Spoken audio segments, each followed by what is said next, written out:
Doctor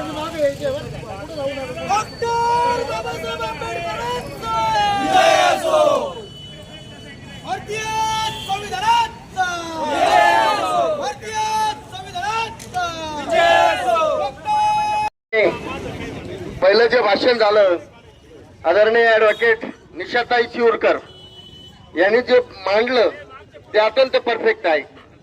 याच्या अगोदर काही वक्त्यांनी सांगितलं की मित्रांनो, या ठिकाणी डॉक्टर बाबासाहेब आंबेडकरांनी या देशासाठी स्वातंत्र्यासाठी एक लोकशाही दिली आणि त्या लोकशाहीचे पायमल्ली करण्यासाठी काही मनोवादी लोक या ठिकाणी षडयंत्र करतात आणि एकच समाजाला टार्गेट करतात की डॉक्टर बाबासाहेब आंबेडकरला जे देव मानतात, जे हृदय मानतात, ह्या समाजाला टार्गेट करण्याचं काम या ठिकाणी चालू आहे।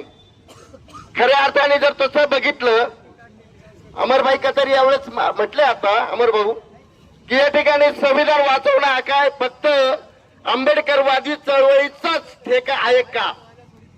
आपण खऱ्या अर्थाने जर विचार केला तर डॉक्टर बाबासाहेब आंबेडकरांनी फक्त एका जातीसाठी संविधान लिहिलं का? या ठिकाणी मला असं वाटतं की जर सर्वांसाठी वेगवेगळे फुलं असतील, ते वेगवेगळ्या फुलामध्ये एक धाग्यामध्ये जो हार बनतो, तो हार बनवण्याचं काम डॉक्टर बाबासाहेब आंबेडकरांनी आपल्या घटनेच्या माध्यमातून दिलेला आहे। आणि खरा जो जातीवाद उफाळून येतो तो कुठेतरी बंद केला पाहिजे। या ठिकाणी आपण प्रत्येक ठिकाणी